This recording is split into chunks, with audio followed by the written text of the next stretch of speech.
Good evening. And now on BBC Parliament, the 1959 general election, presented for television by Richard Dimbleby and introduced by his son David.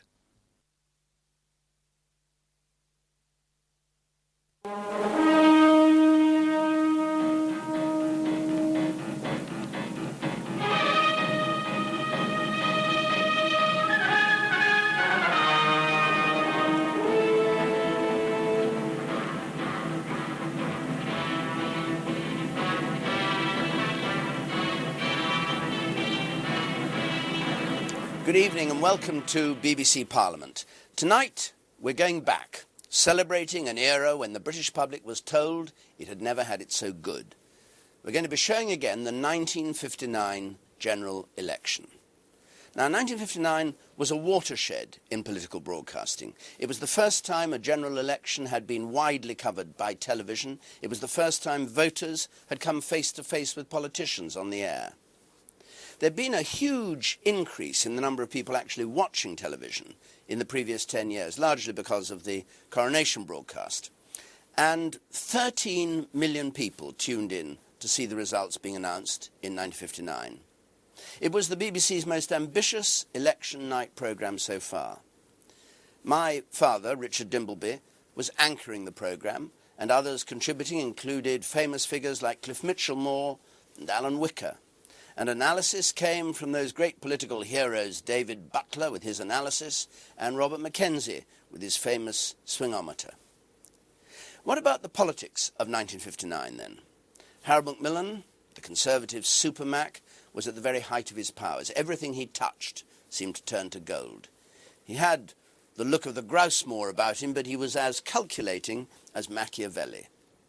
Labour's leader, Hugh Gaitskell, a brilliant man who was convinced his party's time had come after 8 years in opposition, a man described by Aneurin Bevan as a desiccated, calculating machine, and some Labour members thought too cerebral to lead them to victory. Joe Grimmond was the charismatic leader of the Liberals, and for them this was an election about survival, hoping to build on their 6 seats in Parliament. 6 MPs famously described as able to fit into a London taxi. So, let's join the election night team for an election expected, when it was announced, to be too close to call. There are some faults, I should say, on the original film, which means some sections of this footage have had to be reconstructed, so bear with us through the odd technical glitch. I hope it doesn't detract from your enjoyment of this piece of television and political history. Here it is, General Election Night, 1959, over to you, Dad.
As you can see, the great count has already started, and all over the country the ballot boxes are being rushed to the counting halls.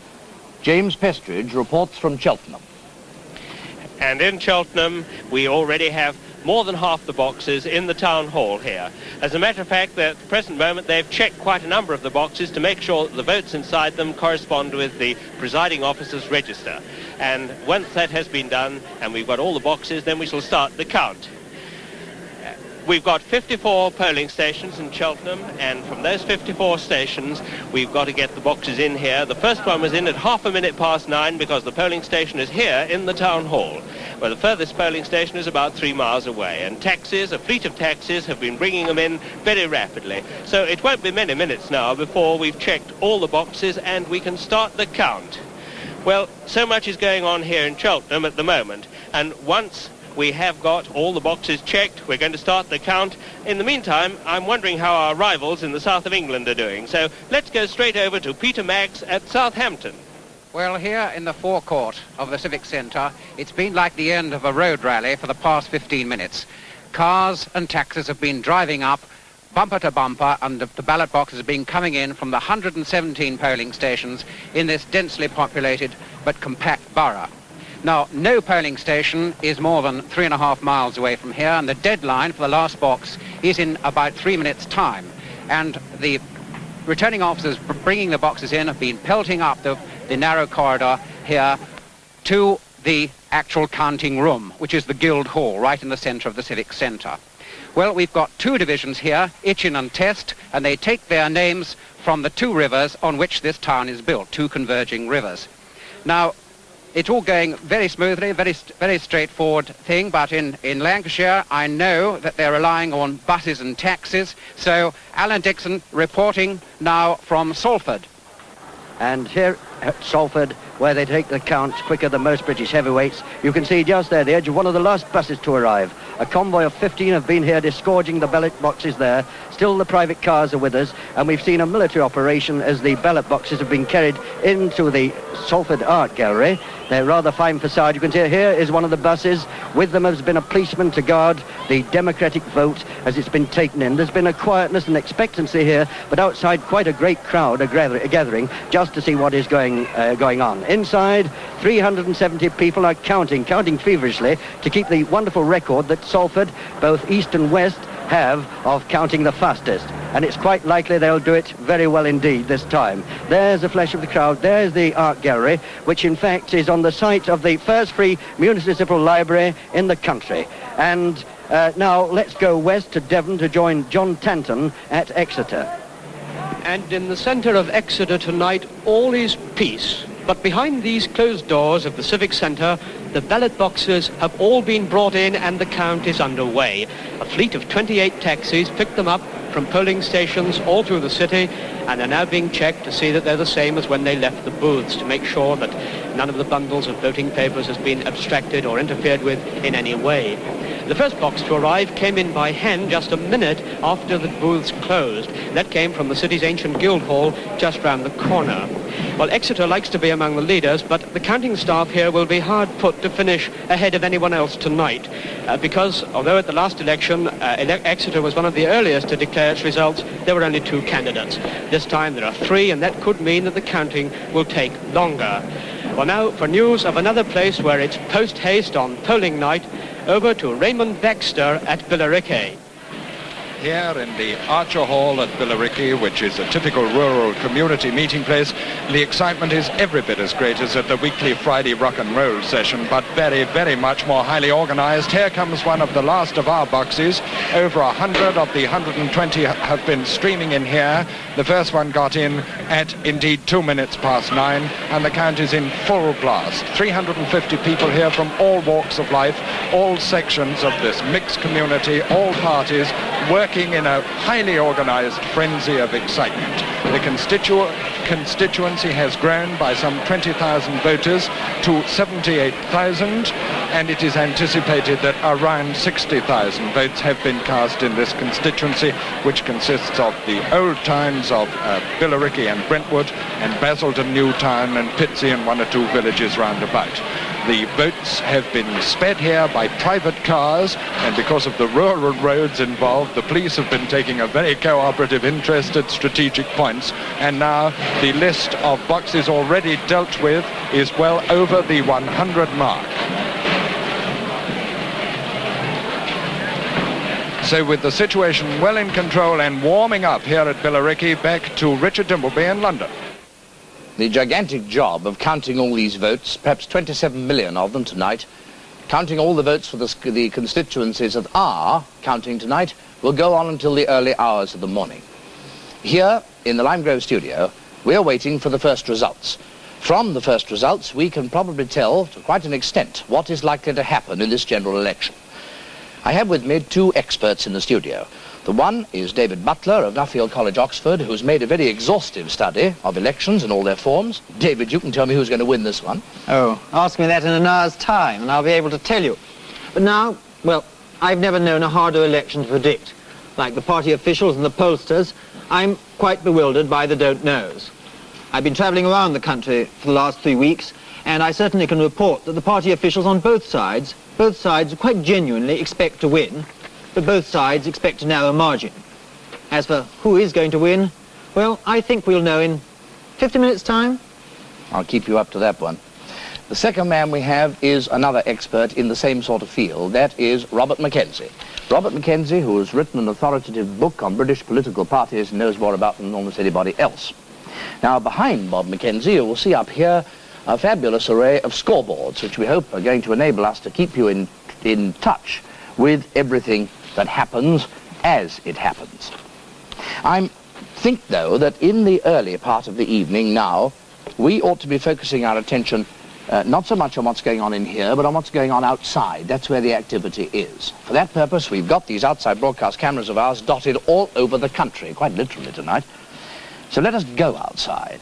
And let's start doing it by going down to party headquarters. Let us, in fact, join Derek Hart, who's down at Transport House. Westminster, London. Well, I'm in Smith Square, just a very few hundred yards from the House of Commons. Now, more than ever, the focal point of so many hopes and ambitions that tonight will either be triumphantly realized or ignominiously destroyed like so many torn-up bookies' tickets. Now, this is Transport House. It's the nerve centre of the Labour Party. And among the people inside here, there's a curious feeling of tense expectancy, a feeling of considerable restless confidence. Frank Cousins was saying this afternoon that after having toured many of the marginal constituencies in the country, he's confident of a Labour victory. And I'm told also that the Socialist Party election agents, who are notoriously pessimistic, are today very optimistic. There's an impression, too, of slightly too studied nonchalance, but this, I think, is in the main due to the fact that now there's this curious feeling of not being able to do anything else but just wait. Now, in a few minutes, I shall be going inside to talk to the party secretary, Mr. Morgan Phillips. But meanwhile, out in this quiet London leafy square tonight, it's a little chilly. But no breeze can equal the cold wind of disillusionment and defeat that will be blowing tomorrow here, either at Transport House or some 50 or 60 yards across the square at the Tory party headquarters. And it's there, at the Conservative Party's central office, that my colleague is waiting, Kenneth Harris. I'm standing outside this new building which became the Conservative Party's headquarters some months ago. As for what's going on inside, I've not been at a party headquarters on election night, so I find it rather difficult to estimate the atmosphere. People here seem to be taking things very much in their stride, calm, collected. I wouldn't say that there's a great display of confidence here. Everybody I talk to says they're going to win, but when they're asked what kind of a margin, the estimates are fairly moderate. One chap at Ought to Know told me he thought perhaps a Tory victory, 35 seats. Now, the idea of being here is that in the course of the evening I should be able to talk to prominent Conservatives, ask them how things are going. As a matter of fact, I ought to have been talking to one of them now, but the Conservative leaders obviously are waiting for that first result before they start opening their mouths and passing opinions. So, in the meantime, over to Cliff Mitchellmore. To talk to one man who is not waiting for that first vote. He's the chairman of the Liberal Party, Mr. Frank Byers, who's their spokesman in London tonight, and he's across the other side of London. Mr. Byers, you must have been getting from your party workers outside the polling booths all over the country a great many reports all day today. Do they encourage you or do they depress you? No, I think they encourage us. They've been very hopeful. They think all the reports show that we've had a pretty high poll, which is in our favour, and I'm certainly hoping for 3 million votes. Whether we get them or not, I don't know. I'd be quite happy with 2 million. The die is cast now. It is indeed. And how many seats do you predict that you will get? Well, you simply can't prophesy. Under our electoral system, we could get even 5 million votes, and we wouldn't get another single seat. But I'm I'd be very happy with every additional seat we win. And I'm certainly hopeful that we're going to come second in quite a number. Mr. Byers, which seats do you think you'll win? Well, as a minimum, I would say that we should win North Cornwall, North Devon, Inverness, Hereford, Rochdale, 2 in Wales probably, and I'd like to see 1 or 2 more. You're very confident indeed, Mr. Byers, it seems to me, but will you predict the number of deposits that you're likely to lose? No, I'm not a fortune teller and I've got no crystal ball, no predictions. Are you worried at all about any of the 6 seats that you hold at present? No. Or that you held before the dissolution, I'm sorry. Well, as far as the reports are concerned, we've got every confidence that we're going to hold them. Every confidence? Every confidence. Even the marginal one down at Torrington, for instance, which you only hold by, what, 219 votes? That's right. Well, as far as our reports go, we think we're in. But we shall know that very soon tomorrow. Mr. Byers, thank you very much indeed. Well, we'll be talking to Mr. Byers later on in this programme when the first results start to come in, and particularly the first results where we have a Liberal standing. But now, as Derek Hart said just now, he's going inside Transport House, and I see him there now. So let's join Derek Hart at Transport House. Here is the Secretary of the Labour Party, Mr. Morgan Phillips. Mr. Phillips, now that the campaign is over, what sort of an election has it been? That's rather a tempting question, isn't it? I mean, I'd like to go to town for some time on the behaviour of certain people and certain newspapers in the last few days. But I suppose I'd better leave that at this stage. From our point of view, it's been a good campaign. We took the initiative at the beginning. We hold it even still at the end. Our opponents were following some distance behind us. Indeed, we haven't seen them for dust. Well, from the information that you've had in now from your canvassers, are you prepared to say that the Socialists have won? Well, it's silly to make a prediction at this moment when the first result is probably crowding us off this programme to be announced. But I would say that we've had a very good campaign, and if the poll has maintained itself in the last hour, in the way it did this morning and this afternoon, we have no reason at all to fear the prospects. You're still feeling pretty confident, in other words? Very confident, yes. What do you think is the first result we should watch out for with particular interest amongst the early ones? Well, everybody's been predicting across their own lists of seats that ought to be examined, and they're looking at it in terms of the actual victor or otherwise in that division. What are yours, Mr. Phillips? Well, I would take a selected number of divisions. I would take the 2 Salfords, I would take Blackburn, I would take Edge Hill, and I would take Kirkdale in Lancashire. I would take Eton Slough. I would take Acton in London, and Reading in Berkshire. And if in those divisions there is a common increase in our percentage of the poll of 2%, the government majority is wiped out, and we are with our nose in front. And which of amongst the early results do you expect to win a first seat? Well, I'm not sure how they're coming in. There's so much competition this time for being first that it'll be...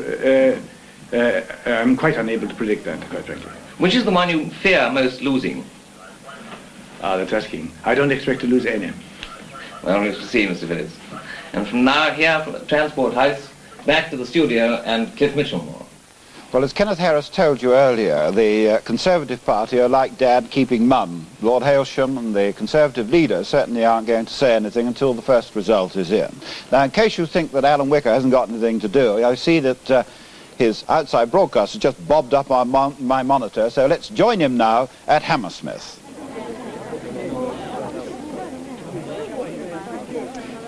This is the Hammersmith Town Hall, where they're about to start counting the votes for Hammersmith North.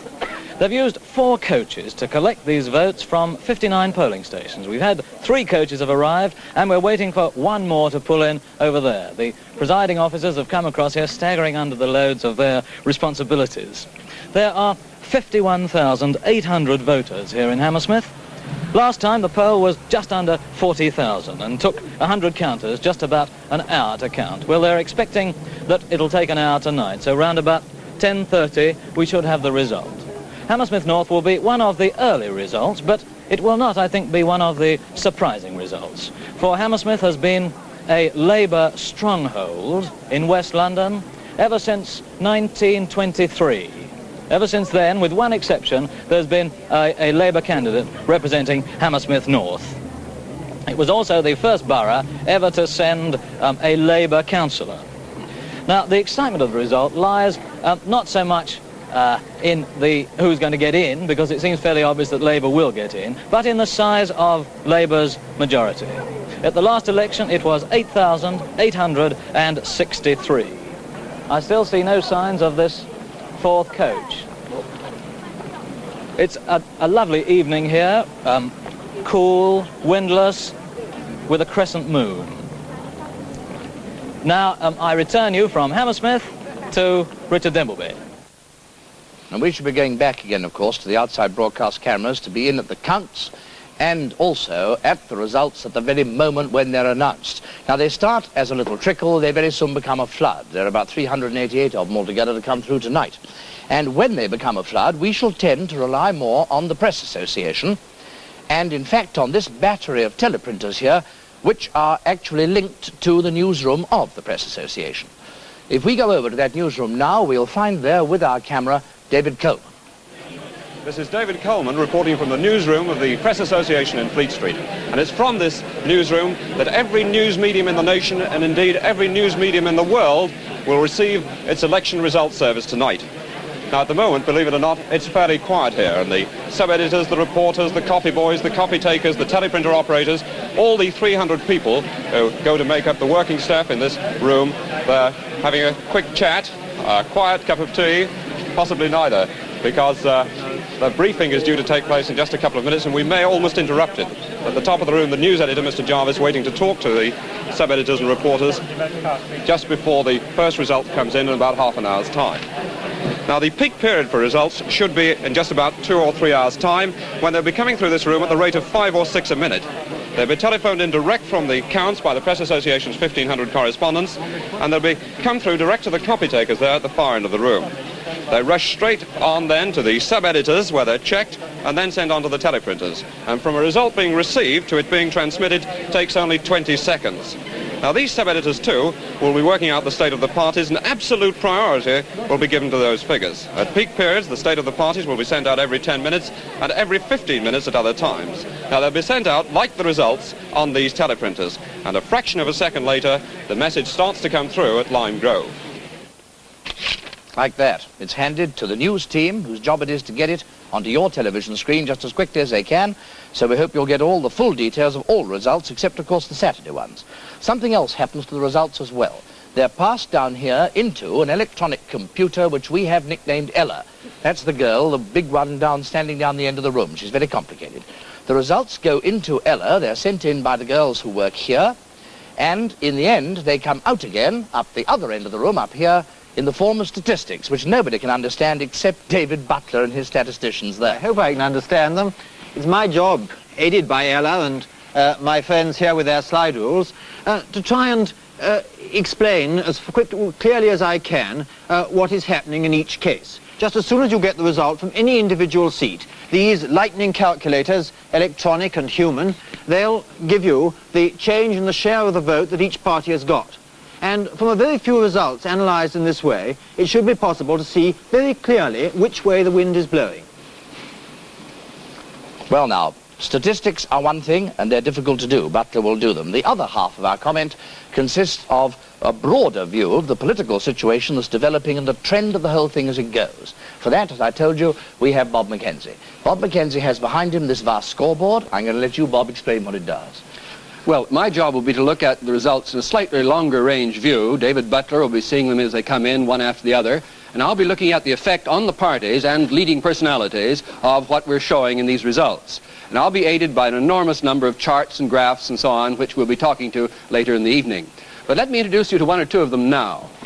This State of the Parties one here is going to be very important indeed. It'll show the lead and the results as they've come in so far. Now, let me begin by telling you that we're almost bound on this evening to see a Labour lead in the first part of the evening. This is because the urban areas count first and the safe Labour seats come in earlier.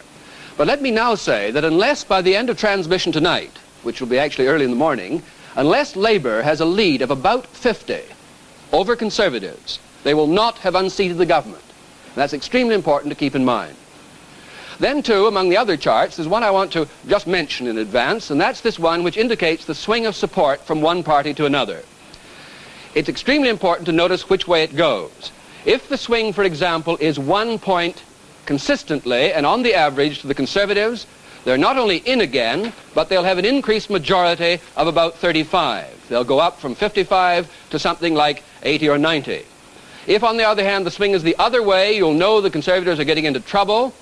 They'll still be in office, but if the swing goes as far as 2.5 to Labour, then almost certainly we've got a new government. And that's the importance of this constant reference to swing, which David Butler will be making. When it levels down, it may wobble at first, but when it levels down, if it does settle as far as that, somewhere between 2 and 3, almost certainly we'll have a new government. And, of course, I'll be concerned also with the fate of leading personalities. An election is a contest, in one sense, between a cabinet and a potential cabinet. And here, on one side, waiting the news as the hours tick by, are leading figures of the present Conservative government. Sitting across from them are leading members of the so-called shadow cabinet. The contest is between them as to who will enter the House of Commons and rule the country. And, of course, special attention inevitably to the rivals for the office of Prime Minister, Harold Macmillan and Hugh Gaitskell. Well, time is marching on. I think we're not going to be long before we have results, so sit tight and watch what's going to happen in the next few minutes. Meanwhile, Bob Mackenzie mentioned Mr. Gaitskell. I think that we might be able to get our first glimpse of Mr. Gaitskell now if we go and join Robert Key inside the Count at Leeds. Well, I'm afraid you won't get your first glimpse of Mr. Gaitskell yet, but you certainly will later on. In the meantime, I can tell you something about the constituencies here. There are 6 constituencies in Leeds, and the votes for them are now being counted in this hall on those trestle tables down there. The results of all 6 will be through tonight. If Field Marshal Montgomery is right, a lot of the population of Leeds will have to be locked up in lunatic asylums tomorrow morning, for Leeds is, on the whole, a Labour stronghold. At the last election, 4 Labour seats, including that with the longest continuous history of Labour representation in the country, to 2 Conservative. One of the almost impregnable Labour seats is that for which Mr. Gaitskell stands, Leeds South. I don't think even he's modest enough to think that he might not get in again, but it's always interesting to see whether the majority goes up or down in these safe seats, and anyway, Mr. Gaitskell has a Liberal against him this time. The other safe Labour seat is Alice Bacon's in Leeds South East. No Liberal there. In fact, Mr. Gaitskell's Liberal is the only one in any of the 6 constituencies. He's called Mr. Meeks. The 2 safe Conservative seats are those of Sir Keith Joseph and Mr. Donald Cabry in Leeds North East and North West. But Mr. Cabry has emphasised that nothing in politics is a pushover. Mr. Charles Pannell, Labour member for Leeds West for the last 10 years, is confident he'll win again there. But in Leeds East, where Mr. Dennis Healey last time had a Labour majority of 5,000, the Conservatives are hoping for a possible Conservative gain, which is interesting because it's there that Labour's held the seat continuously since 1906. Well, now, I've just heard that there's a goodish crowd collecting outside, so let's go out there to look at them with Sam Pollock outside the town hall at Leeds. Well, now, here outside Leeds Town Hall at the moment, there is quite a considerable crowd, despite the fact that we're going to have to wait, I think, about 2 hours before we know the earliest local result. Mind you, as well, of course, they will hear the other early results from the loudspeaker system here, and some of them, I notice, even have got their own portable radios with them. I think that some of the added excitement here in Leeds, and there is added excitement, you can sense it, is due to the fact that in this city, or rather county borough, I think it is, they feel they have a local and indeed almost personal interest in a question which everyone is asking tonight right round the country. And that question I'm going to put to some of the people who are at this moment standing on my toes. And it is, sir, if I may first of all ask you, do you think that the early results, and we expect the first of them in a few minutes now, will give any hint that we might next week expect a new Prime Minister in Britain? Well, I do, definitely, yeah. Definitely think that... You got any special... Well, I've been tonight to the polling station. I've never seen as many red rosettes in my life, so I think that we'll find out with the early results. Yeah. So many... Do you think the early results are going to give a hint of a new government? Indubitably, yes. I've been round to the constituencies today, and I've handed out 1 or 2 pamphlets to prospective Labour voters, and I've not been thrown out of my neck yet. Yes. So I'm sure we'll get a new government. Yeah. What about you, madam? Well, How do you feel? I feel that it's going to be 1945 all over again, if not even better. We'll have Mac out and Hugh Gateskill in. Yes, Definite. I was going to ask you if the prospect of a new Prime Minister depressed you or excited you, but I don't need to wait for your answer. And now I see that we must go back south again to Hammersmith, where Alan Wicker is waiting. Here in the south, although this is a safe Labour seat, there's a crowd of several hundred around the town hall here, and the result should be declared now in about 3/4 of an hour, when we'll know what's happened to the Labour majority of 8,863. Do you think that this majority is going to be increased or decreased? I really believe it's going to be increased, absolutely. You think there'll be a swing to Labour? No, I think there'll be a swing to Conservative. Oh, absolutely. so the majority will be diminished? Oh, yes, diminished. I see. And what about in the country as a whole? What can you see happening in the country as a whole? What can I see happening? Well, it's a very difficult question to answer. Do you think there'll be a landslide, or do you think it'll be a photo finish? I think it'll be more likely to be a photo finish, no landslide atmosphere here. It's very funereal. Funereal? Yeah. I must say, I was expecting it was going to be a little bit noisier. Now, what do you think yourself? Do you think there'll be a landslide? No, definitely no. Not in this constituency. I don't think so. He's held this seat here now for some time, and I think he'll hold it again. What about in the country as a whole? In the country as a whole, I think the Tories will just about get in. They will? I think they will. Now, when they get in, what do you think is the first thing they ought to do? Well, I think they should do something about the housing accommodation in this country. It's really getting beyond the joke. I really think that myself. Who do you think will get in?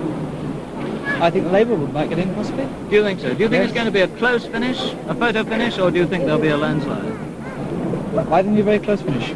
Very close finish indeed, yes. But Labour will win? I think so, yes. And what about you, sir? Well, I think the Tories will get in myself. Tories just will about get in, yes. Just? Yes. Well, it's going to be a photo finish, you think? Everyone yes. here seems to believe it's going to be very close, one way or the other. I think it won't be close. No landslide? No. What about you, madam? Well, I think the same. I think Conservative will definitely get in. They will? Oh, definitely, yes. Now, when they get in, what would you like to see them do? Well, carry on as they are now. Keep the Britain onto prosperity. Keep it as it is. You're quite satisfied? Yeah, carry on, yes. What about you, madam? Who do you think? Labour, I hope and pray will get in. But do you think they will? This sounds like wishful thinking. Yes, they will. You really believe yes, they'll get in? Yes, they will, but not with the big majority, I'm afraid. You think it's going to be very close? I do, yes, all the way round, but I do sincerely hope Labour will get in. I see. Well, that certainly seems to be the view here tonight, that it's going to be very, very close. Well, now let's go over to the race for the first result. Somebody's marked my card here for me, and it seems that Salford and Cheltenham are the favourites to win. Billericay is a good each-way bet. But if you're looking for an outsider, you might try Exeter or Southampton. But let's start anyway with the favourites and go over to Alan Dixon at Salford. And here it's a tremendous race. There are the ballot boxes empty, and just around you can see the tremendous activity as these counters with slick fingers are turning over the votes. The latest news I've heard is that Salford West are slightly in the lead. So therefore, if they keep in that position, they will of course be first out. But there, looking round, you can see boxes on that table there. We've ended the first phase of the count, where the votes are checked for number. That is, that they are the same number as the polling stations say. And just behind their instinct point there, the paintings of L.S. Lowry, who of course was a man who painted Salford and knows Salford inside out. Paintings almost worth... tremendous paintings just behind those counters. And strangely enough, on the left of our picture, it seems that the Conservatives have gathered. This is no set plan. And over to our right are the Labour supporters. It just happens that way. It might have been mixed Conservative and Labour. That appears to be the scene to me. There you see them. And there, with this moment gone from us at Salford and a tremendous race on, we hand over to Raymond Baxter at Billericay. There you see the bundles of ballots cast for Mrs. Smythe, the Labour candidate for Billericay, gradually accumulating on the custodian's table, which is reserved for the Socialist vote. And each of those bundles is 100 counted votes. When I asked Mr. Gardner, the Conservative former holder of the seat by a majority of 4,200, how go the Tory hopes? Well, judge for yourself. But of course at this stage they were getting on famously here at Billericay, and I think we resent being called an outside chance. It's still difficult to make a guess at this stage. Now the Liberal count is being left over for the time being, but as soon as the Conservative and Labour count is completed, then all the 350 volunteers in the hall here will very quickly count the Liberal vote in a mass attack. Over there on the left is the special table for dealing with odd numbers left over from the packages of ballot slips and the queries. And you can see all the people who come from virtually all walks of administrative life. And these all volunteers from local organizations. They've enthusiastically pitched in, and they even include members of the local amateur dramatic society. Now, at the head of each table is the supervisor, who is in charge of his team. The ballot slips have been sorted by parties. The Labour vote is counted on the left of the tables, the Conservative opposite, the Liberal slips we wait for. The climax is very nearly at hand, but now let's go over to James Pestridge and see how Cheltenham is doing. Well, Cheltenham the Cheltenham Festival doesn't mean the event that's going on tonight. That refers to the Literary and Arts Festival, which has unfortunately been interrupted. Nevertheless, we've got a jolly good crowd outside who've been there for something like an hour waiting for the declaration.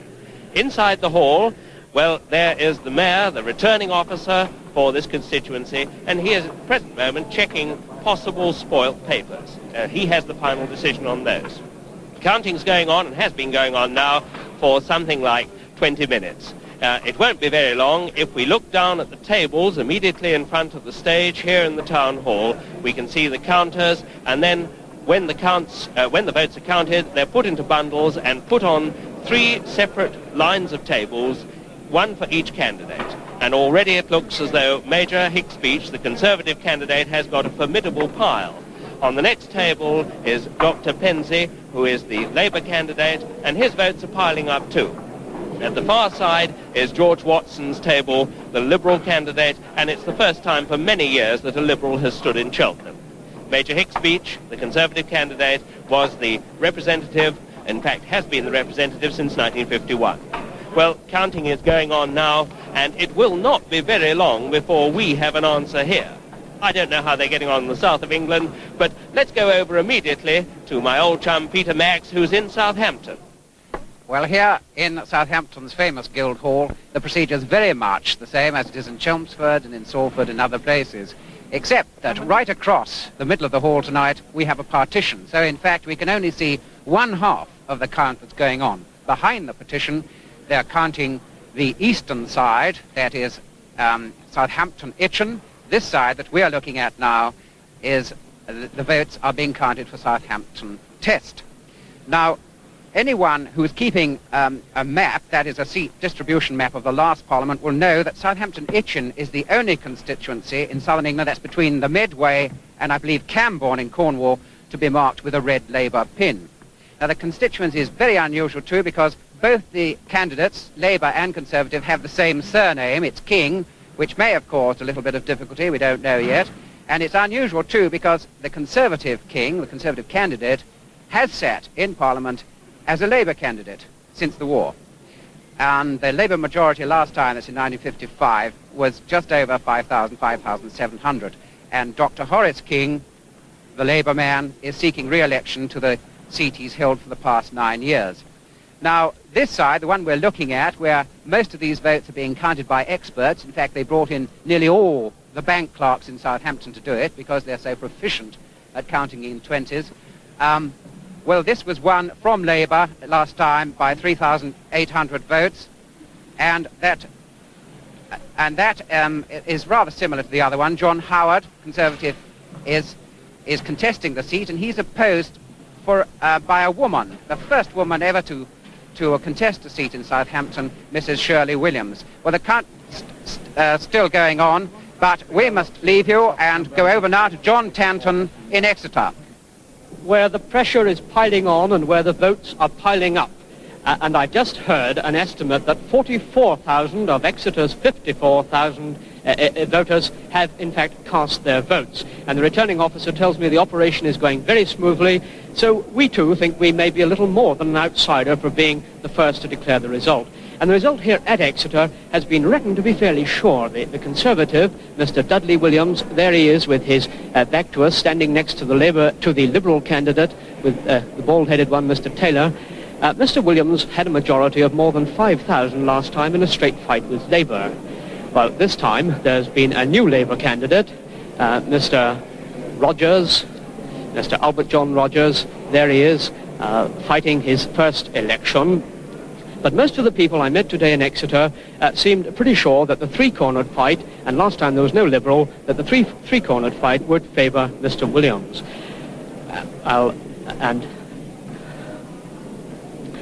Now, of the votes cast, just on 56% were for Mr. Williams and 44% for the Labour man. So in a straight fight, it would have to be a 6% swing to give Labour any hope of victory. Well, now there's a Liberal. He's complicated the situation for the forecasters, but the speculation remains principally on the size of the Conservative majority. And now back to Richard Dimbleby in London. Well, it looks as though we've got about 6 places neck and neck, and nobody knows who's going to be first, but we're watching them with eagle eyes. Meanwhile, we'll be going back for results, of course, the moment anything turns up. I think we've got time quickly, David, for an idea of just what we can hope to learn from these first results. Well, you see, Richard, in each recent elections, the whole of Britain has swung in much the same sort of way. If that's happened again today, the first few results will be quite enough to tell us what's going to happen in the final outcome. Not exactly. We shall want to watch carefully as the results come in to see if any later results modify the conclusions.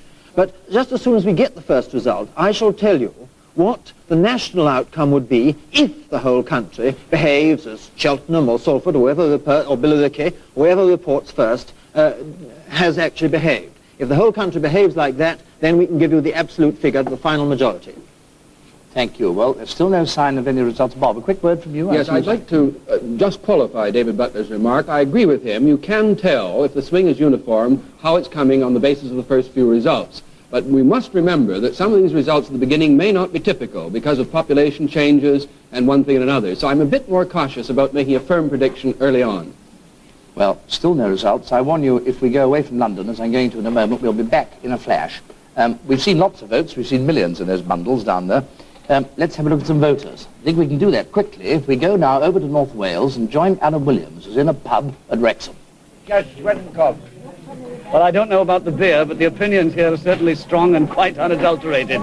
It's been a parliament here all night, and it's gone a little quieter now, but it's been bedlam. You, sir, can I ask you, please, the early results are just coming up. What are you looking for? What are you most interested in? Well, is it in order for a Welsh nationalist to express an opinion? Yes, sir, it is. Well, I thank the BBC from the bottom of my heart for this belated privilege. Early results? I don't know, and I'm not interested. I don't care two hoots. No. I feel that we're doomed to be governed either by, for the next few years anyhow, by the pinstripe penguins of Whitehall on the one hand, or by the blatant trade union bosses of Transport House on the other. Neither of which party know anything at all about Wales. So when is your interest going to start?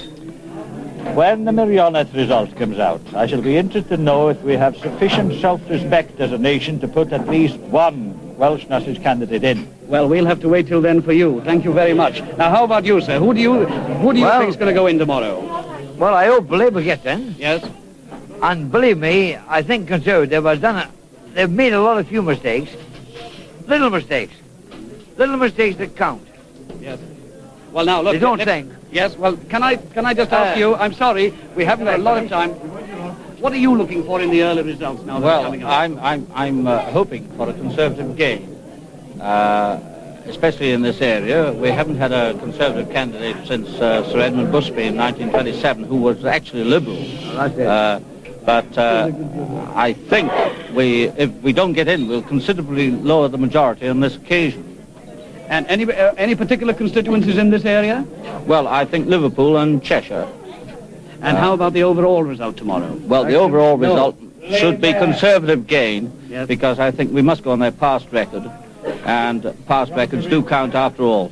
I don't think you're very popular in this particular Labour's going to get it. Now, just a minute. Now, then, how about you? What do you think? Well, I think the Labour will get in here, without a doubt, but I think the Conservatives on the whole over the country, because you can't change a winning team. I see. Well, you can't change a winning team, says our friend here, and I am now going into the middle of it and hope that I'll come out alive, but we'll see what happens. In the meantime, back to Richard Dimbleby in the studio. Let the woman's opinion. Now here outside the Southampton Guildhall, we are waiting for the results of two constituencies, Test and Itchen, which should be ready any minute now. Now how are the people who voted in these constituencies earlier today feeling now that the results are ready? We've interrupted because we've just heard Billericay has won the race. We'll go straight there now for the first result. And here we are at Billericay. Mr. Hatt, the deputy acting, returning officer acting for the High Sheriff, is consulting with the agents who are sitting there behind the three candidates, Mrs. Smythe for Labour, Mr. Sheldon Williams for Liberal, and Mr. Gardner on the left there, the Conservative.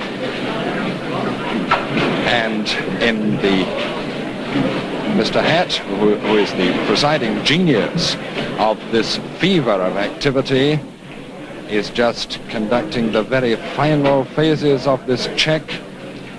Is turning back to check the High Sheriff. The High Sheriff is standing already at the microphone there.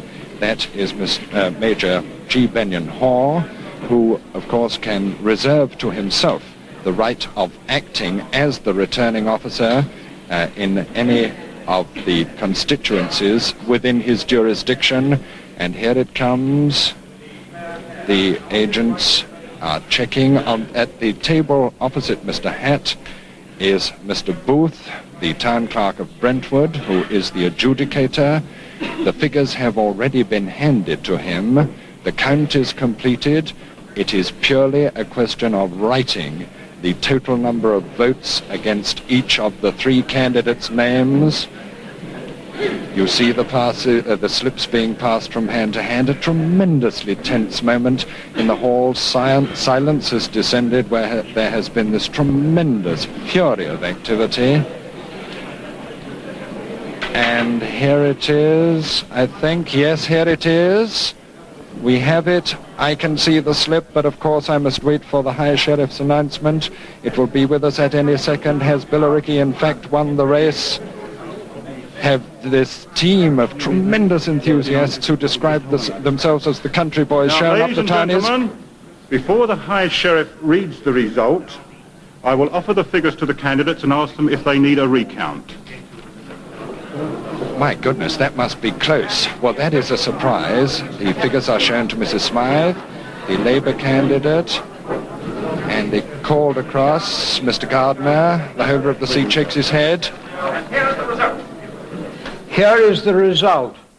Edward Lucas Gardner, 29,224. The Conservative candidate.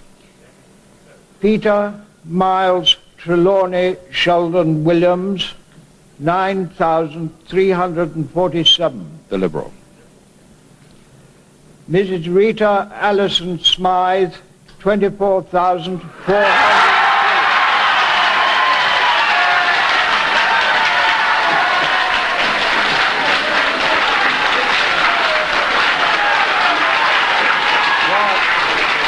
Quiet, please. I declare Edward Lucas Gardner has been duly elected to serve as a member of the Billericay constituency. A Conservative victory, and with that back to Richard Dimbleby in London as Mr. Gardner accepts the congratulations of the High Sheriff. Well, there's our first results. The Conservatives have held Billericay. The majority last time, 55, was 4,200. And the swing to the Conservatives is quite appreciable on this. It was a 3.7% swing to the Conservatives in a seat that Labour were expected to make gains in. If the country has behaved like Billericay, this certainly looks like a Conservative victory. Well, you're out on a limb now, Butler. Mackenzie? I'm not committing myself yet. I'd quite agree Labour did hope to make a gain here, but it's striking that we've had 20,000 new voters on the register, and I think it's a little difficult to say, therefore, whether this proves a Conservative victory or not. No further comment at the moment, gentlemen.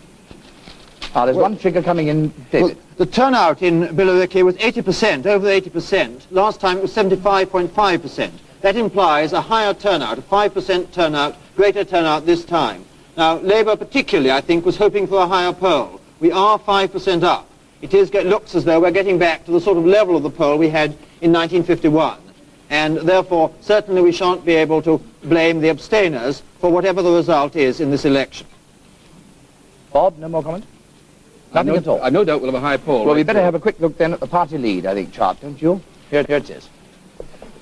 Well, this, at the very beginning, Conservative lead over Lab 1. Remember, as we said, Labour must be 50 ahead on this. That is 50 Labour lead over Conservative if they're going to upset the government before the evening's over. I wonder if it's a record having a result by 10 o'clock. Maybe it is. Let's go back now to Billericay. I think the candidates any moment will be out on the balcony. Over we go. Hello? Hello? Hello? Hello? Am I through? Can you hear me? Can you hear me? Outside the counting hall Here of is the Billericay. result.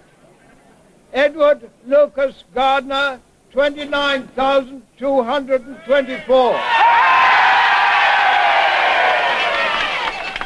Miles Trelawney, Sheldon Williams, 9,347. Rita Allison Smythe, 24,402. I declare Edward L. Gardner has been duly elected to serve as a member for the Billericay constituency.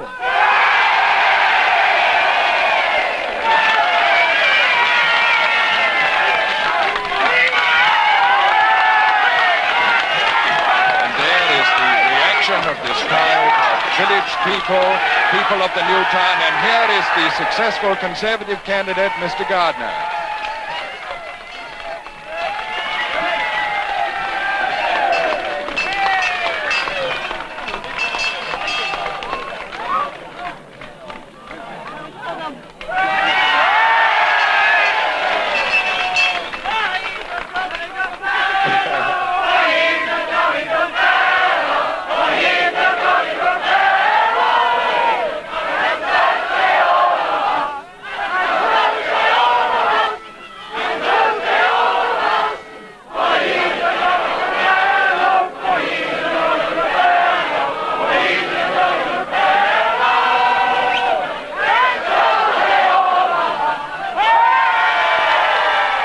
The very high percentage of young people in the crowd there. Mrs. Smythe, the defeated Labour candidate on Mr. Gardner's side.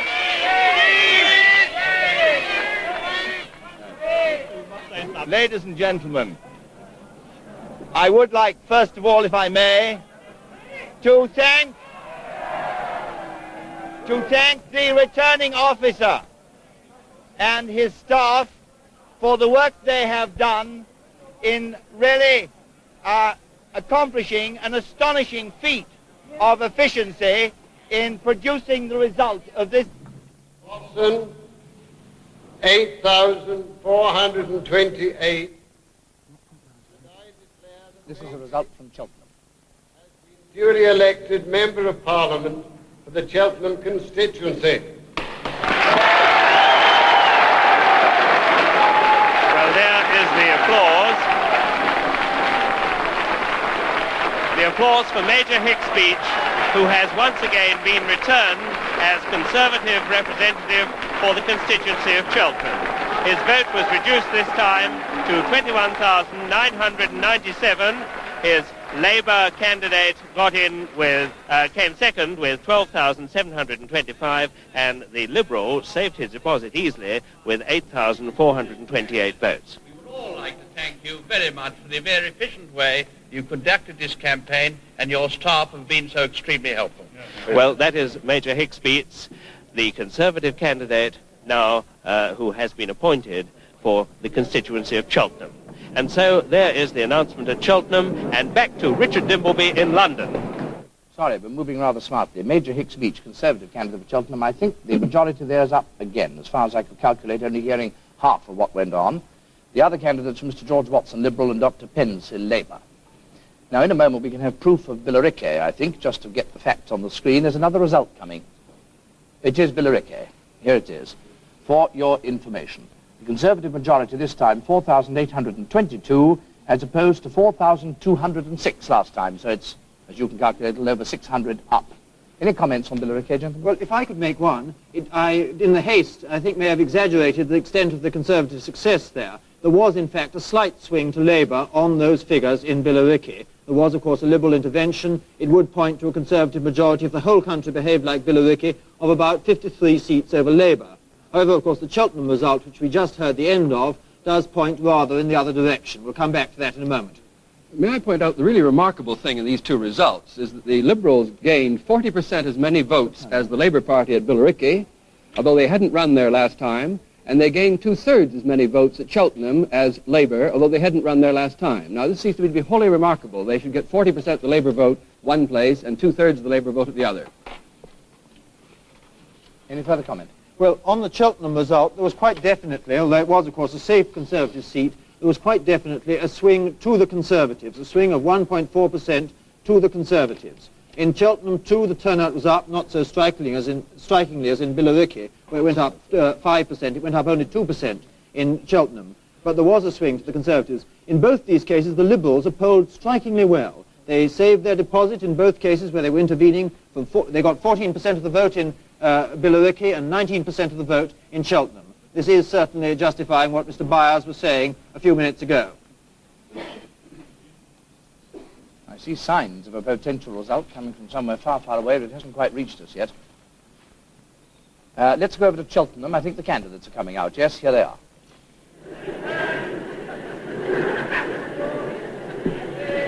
Well, now, having made the declaration inside the town hall, the whole party, the three candidates, their wives, mayor and the returning officer, are now on the portico outside the town hall with a large crowd of the public, the citizens of Cheltenham beneath them. And here's the mayor to make the public declaration to the assembled crowd of the whole... Ladies and gentlemen,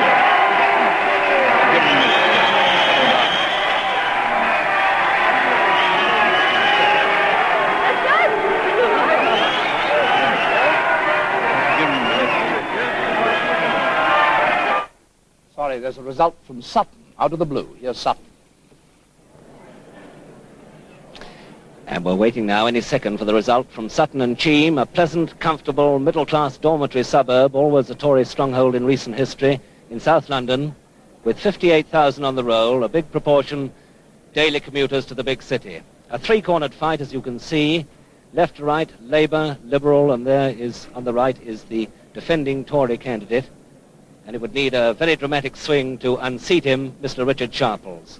There's no evidence from the figures there in the three trays. Mr. Sharples held this seat for the Conservatives at a by-election in '54. Mr. Sharples is the second from the left there. He won it again at... in 1955, in a straight fight with Labour, by over 14,000 votes. Still no sign at the moment. We're waiting for the town clerk to introduce the mayor. Now there's another result. Let's go back to London. It's Salford. Let's go straight over to Salford, please. is as follows. For Charles Royal, 23,167. For Herbert Henry Davis, 20,306.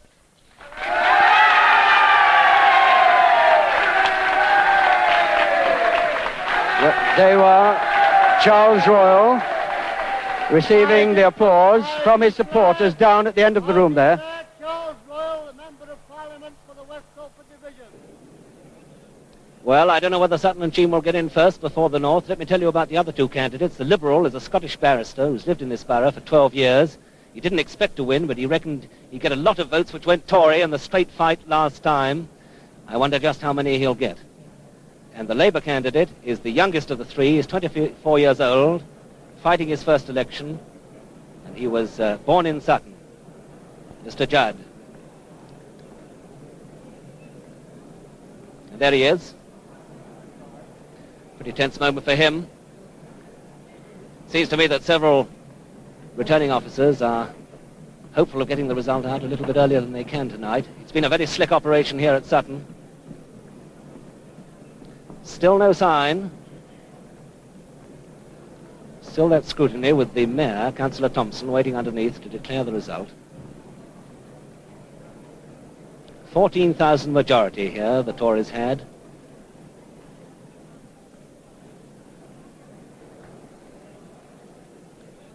And let's go back again to Salford. Yes, indeed, to Salford, please.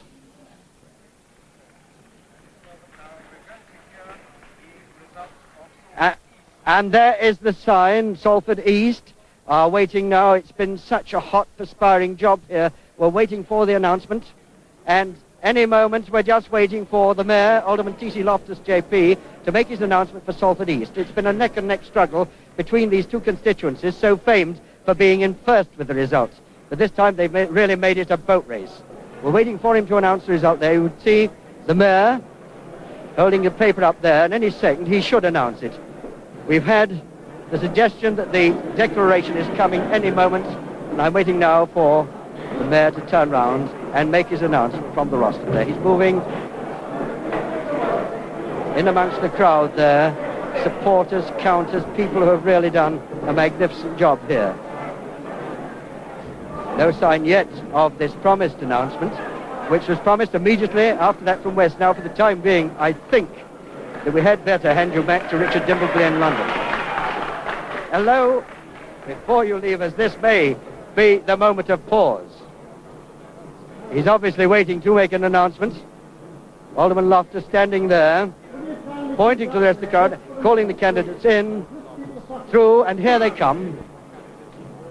Salford East candidates, Frank O'Lawn, the Socialist, and John H. Franks, the Conservative. And I can't see Mr. O'Lawn there, but there you've got a fine view of the back of the Mayor, who has been chasing really from room to room in this exciting struggle. Obviously a delighted supporter there, but still the candidate's not in view, and indeed they must have had some trouble moving. First of all, there's Councillor Johnny Franks, as is well known here, as standing just in front of the Mayor, half shadowed by the Mayor now, and any second we should see, there's Frank O'Lawn. So there he is, Frank O'Lawn has just moved in front of Johnny Franks. You'll forgive me for this diminutive, but in fact he is well known as Councillor Johnny Franks round here. He's standing on the left of the screen now. Frank O'Lawn is out of sight, just behind the Mayor, Alderman T.C. Loftus, JP. And still, that result that we're waiting for, really perspiring for, is yet to come. But surely this is the moment of truth. Wait, still that wait, and whether you can stand the strain in London, I simply don't know, but it's been most difficult for us to stand the strain here. Varying announcements of the time, and I'm speaking to you now with all the Loftus, pictures of L.S. Lowry staring down at me, and perhaps joining in the fun of this delay at the moment. The swiftest polling system in the country for counting. And here is the Mayor, and we're waiting for the announcement now. And the West score was Herbert Henry Davies, that is the Conservative, 20,306. Charles Royal, 23,167. And that is Salford West. And we are waiting for Salford East. What the trouble is here, I simply wouldn't know. The slick oil machine we're so used to, perhaps, has got gummed up a bit. Still waiting. Still breathing heavily after a scene of what has been completely, and I must say, organized chaos, but of people fingering those sheets, getting them turned over rapidly. But now, what is the halt? And there the Mayor, obviously himself, is a little perplexed at this delay. waiting, London? Are you waiting too? Or is the whole of England waiting as we are here?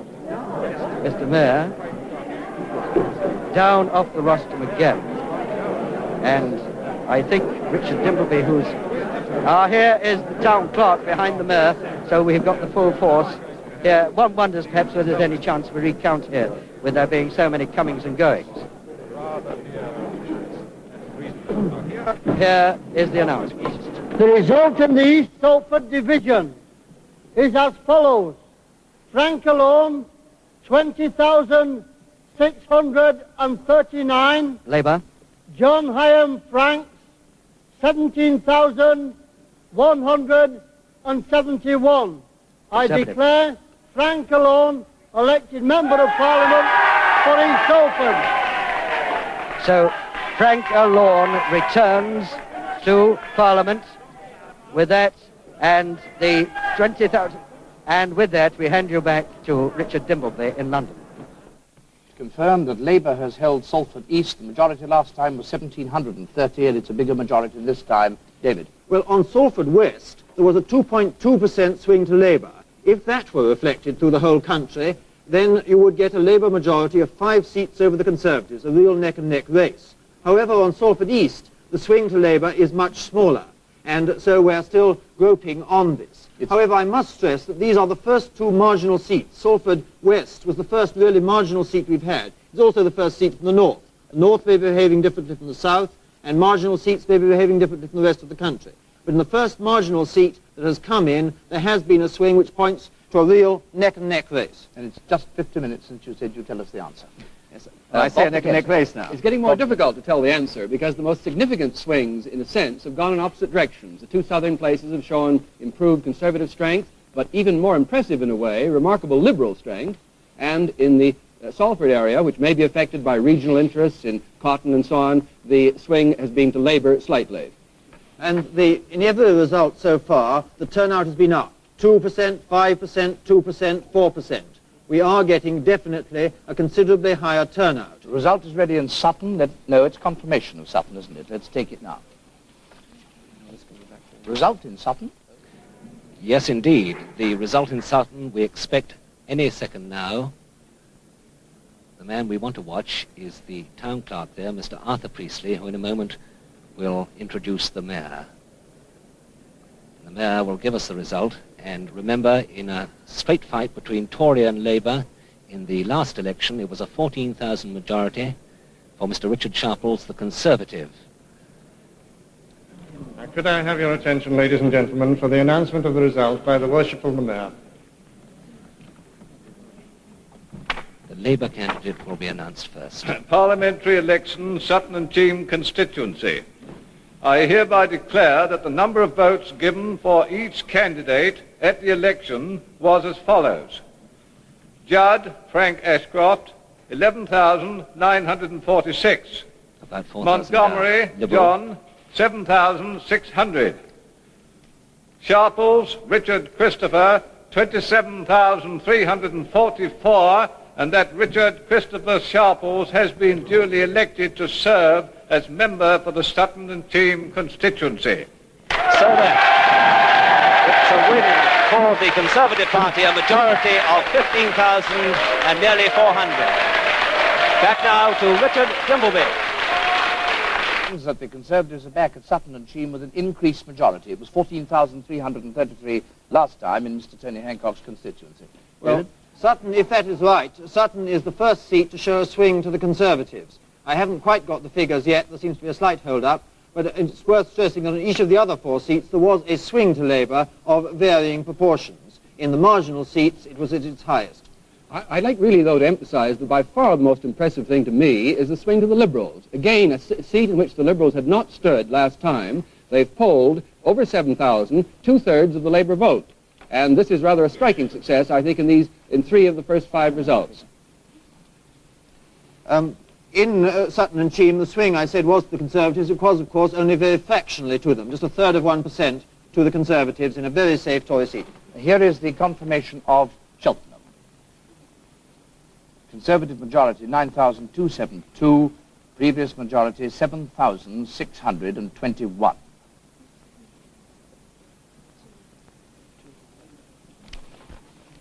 Further comments, gentlemen? None? Are you exhausted?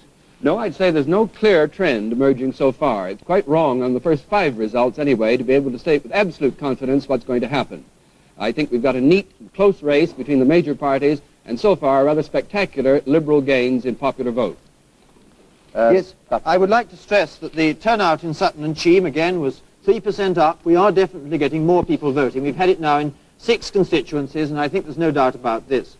The other thing I'd like to stress is in the 2 Labour-held seats, 2 Labour marginals, relatively marginal in Sutton, in Salford, we've had quite a big swing to Labour, over 2%. In the 3 Conservative-held seats, 2 of them relatively safe. There's been just the slightest of swings through the Conservatives. In Billericay, which was rather a special case because of new housing and of Liberal intervention, there has been a swing of under 1% to Labour. It does point to a very close race. If I really had to go out on a limb on 5 results, I would say the Conservatives in by a nose. But I do want to hedge because it does look neck and neck. We really do need more evidence. And Bob Mackenzie's early warning that there might be more divergence in the results this time on 5 results has been justified so far. I believe we're going to get a result from Exeter very shortly, but let's have a quick look at the party lead, see what's happened there before we go, shall we? It doesn't tell us very much so far. Conservative lead over Labour 1 on only 5 results declared. It's lead there, not a net gain. Remember that. It's not an improved position in terms of seats. And 5 declared is a very small sample, even for the pollsters who work in very small samples. A quick look now at the state of the parties. Would you like to take them, perhaps, David? Yes. Well, the state of the parties is 3 seats to the Conservatives, 2 to Labour, each holding their own strength. There is no change, and that's the thing to watch, though there are not many seats coming in the early lot, which should show a change. Watford is the first one we definitely know is likely to come in early, that one might expect a change on the basis of the present situation, with a swing to Labour on the average over these 5 results of 0.9. But the swing, mind you, has been higher in the marginals, and it's in the marginals that the election will be won or lost. We shall be keeping you up to date on the marginals as distinct from the others, though we shall, of course, give you the overall swing figures. Certainly in those 2 Salford seats, if the Conservatives are going to improve their position nationally, one would have expected them to pick up at least one of them. Now, it may be a regional factor. The difficulties of the industries in that area may have accounted for the slight improvement in Labour's position. But it doesn't at that stage, in that bit of evidence, look like an improved Conservative position in that sort of industrial area. Let's just check up now Sutton and Cheam to let you see the result, because we got it rather by that short nose people keep talking about, didn't we? The majority last time was 14,333, so the Conservatives have upped their majority by a little over 1,000. And the Conservative percentage turnout was up by 3.2%. There was a 0.4% swing to the Conservative Party in that election. And there was a very striking Liberal vote, 16.2%. To interrupt you, the result's ready in Exeter. Let's go down to the Queen of the West. Well, the result is just coming up here at Exeter, and we'll know in a moment who's won. The Sheriff of Exeter, Alderman Wheatley, will be giving us the figures. And remember, this is a Conservative seat where the Conservative, Mr. Dudley Williams, had a 5,000 majority at the last election. 5,000 in a straight fight, this time a 3-corner fight. Ladies and gentlemen, the result of the poll is as follows. Rogers, 15,918. He's the Labour man. Taylor, 6,852. Williams, 21,500.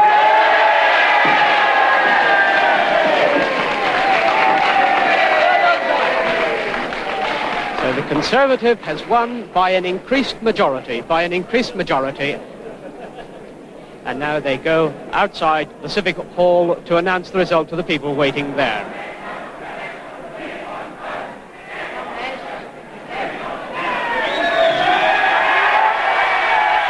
And Mr. Dudley Williams waves his arms with a victory salute.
confusion. I think I may have made a small error over the figures.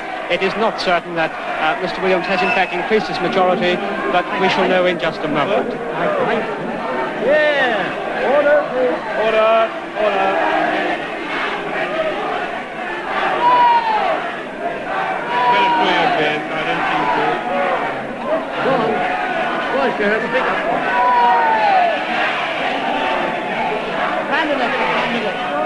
Ladies and gentlemen. And now I hand you back to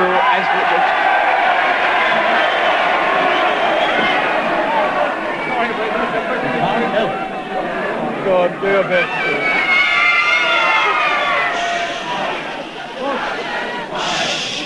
Do you want to hear the results of the poll?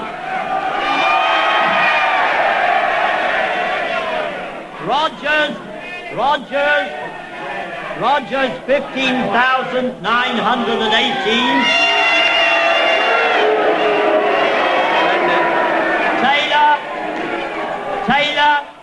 Taylor 6,852.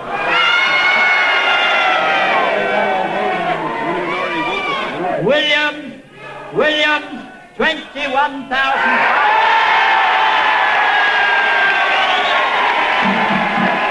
I return you from the cheers of Exeter to Richard Dimbleby in the studio in London. Sorry the tail end of the results always disappear in cheers. They disappear to my ears as well, but we'll pick it up in a minute. There's a result we might show you the Salford East result. A quick look at that. The Labour majority last time was 1,730. So that's substantially increased. In fact, it's just about double. I may have misled you on that. There the swing was 2.4% to Labour, in the second most marginal seat we've yet heard from this evening, but also only the second seat we've heard from the north of England. And a quick check on Salford West to let you see that. The previous majority at Salford West was 859. That has gone up by 3.5. In each of the Salfords, the number voting has gone up from 2 to 3%, and the swing has been between 2 and 3% as well. And in Exeter, if I might make a point on that one, which we passed by a moment ago, a 15% Liberal vote, quite a good vote for Liberal intervening, for not having fought last time. We now go over to Cliff Mitchellmore. We're talking about the 15% Liberal vote down at Exeter. Mr. Byers is now waiting, as I say, at the other end of London. Mr. Byers, what do you feel like now after these first results have come in with Liberal candidates in them? Well, before we go any further, I wonder if I could ask you to stop your commentators using this silly phrase, Liberals intervening and Liberal intervention. This isn't a private fight between the Conservatives and the Socialists. And I think these results show that. I will now instruct them, Mr. Byers, never to use the phrase Liberal intervention again. I bet they don't. You bet they don't? Yeah. We'll make jolly sure they won't.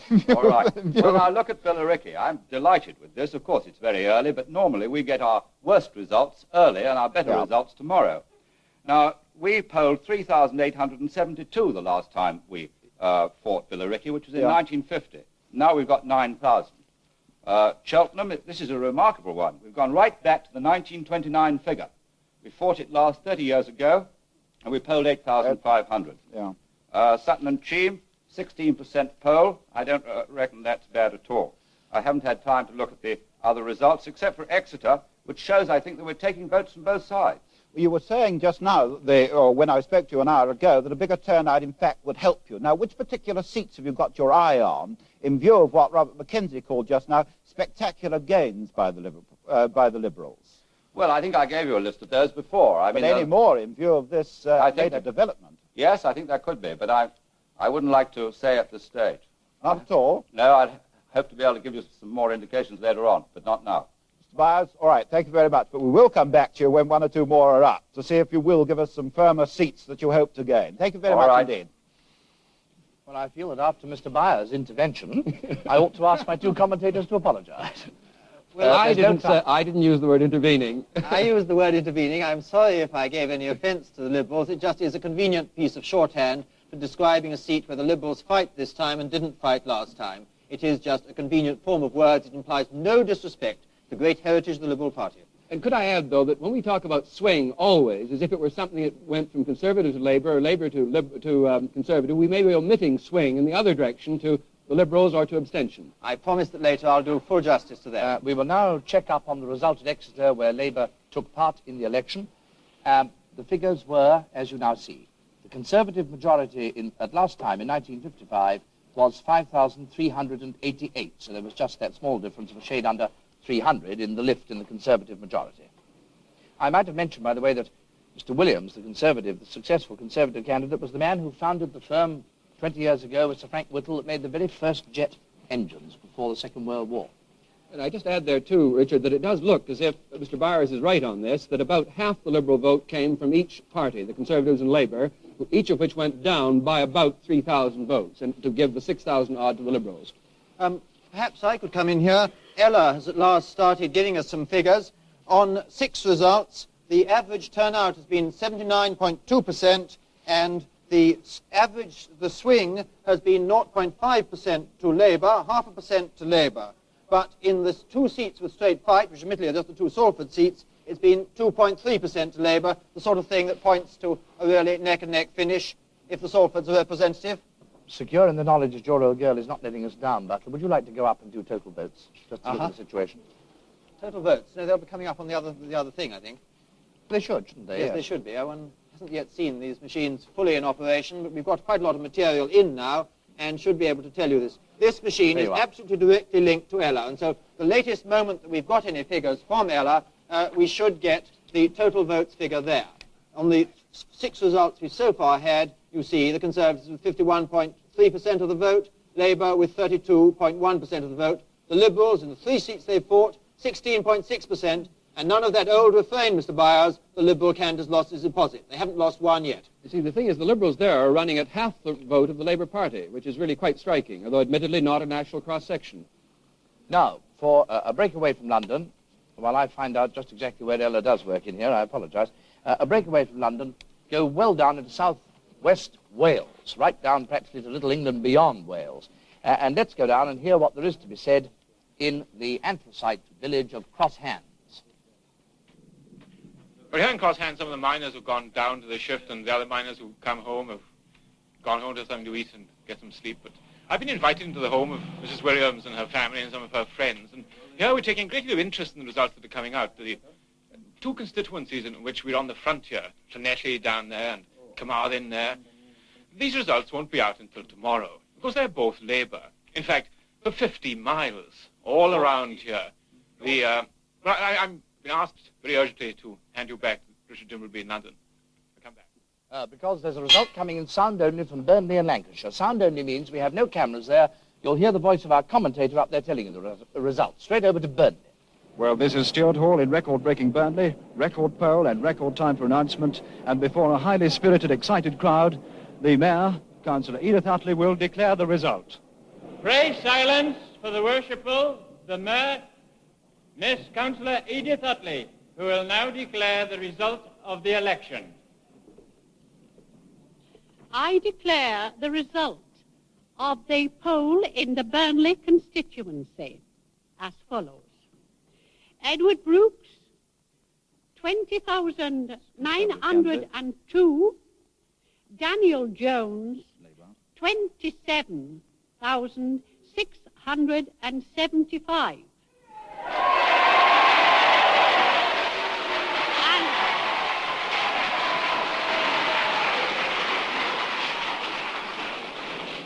And that Daniel Jones has been duly elected to serve as the member for this constituency. Thank you. Well, just to recap then, Daniel Jones, Labour, 27,683 votes. Edward Brooks, Conservative, 20,902 votes.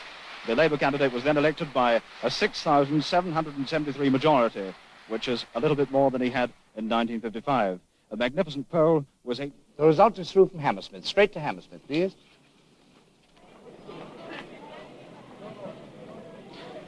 Here at Hammersmith, we're waiting for the result. The candidates, Frank Tomney, Labour, David Bagnall, Conservative. At the last election, Labour won with a majority of 8,863. That's the figure to remember, 8,863. In a moment, the Mayor of Hammersmith, Councillor John Hayes, will be announcing the results from those steps. There was a total poll here of 36,209, a poll of 70%. This is 3,488 less than at the last election, but the electorate is now smaller. And now back. The result of Gillingham is in, and here it is. Conservatives have held Gillingham. The previous majority was 4,145, so it has been increased by something like 75 or 80%. There you go. It's a very impressive increase. This is the first time we've had a really big swing to the Conservatives. 3.9%, nearly 4% swing to the Conservatives in Gillingham. A slightly increased poll, 1.1% increase in the poll. Just over 80% of people voted in Gillingham. This is the first thing we've had from in Kent, anyway. Is there any chance that the spinal column of swing has been broken? We're getting a wonderful variation from certain northern constituencies down to the south. Yes, but we're only getting the most. The outside range has been 4% one way, 2% the other. Another result on its way in, please. We've got a Westminster result in sound only. We take you straight over to Caxton Hall in London.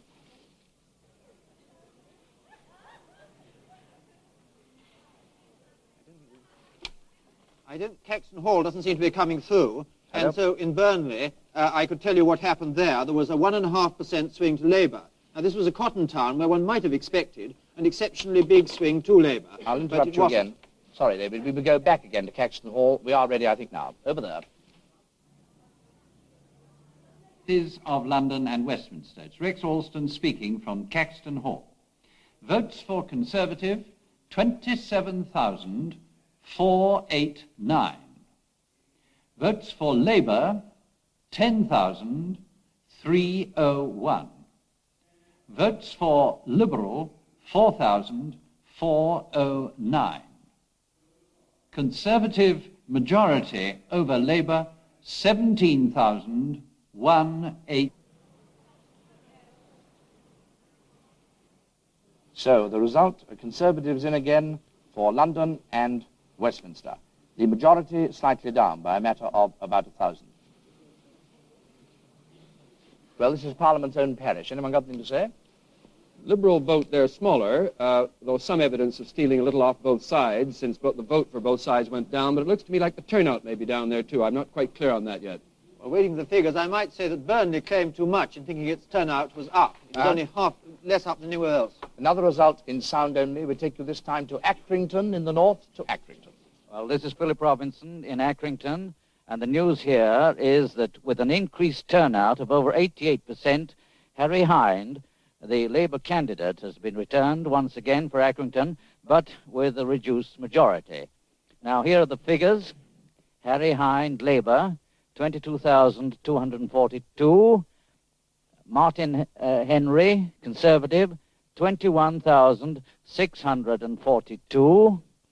Giving a majority, I think, in quick arithmetic, of 600. The previous Labour majority was 1,345, so you see there was a decrease. So with the news that there's been no change at Accrington, Harry Hind, the Labour candidate, is returned once again back to Richard Dimbleby in the studio.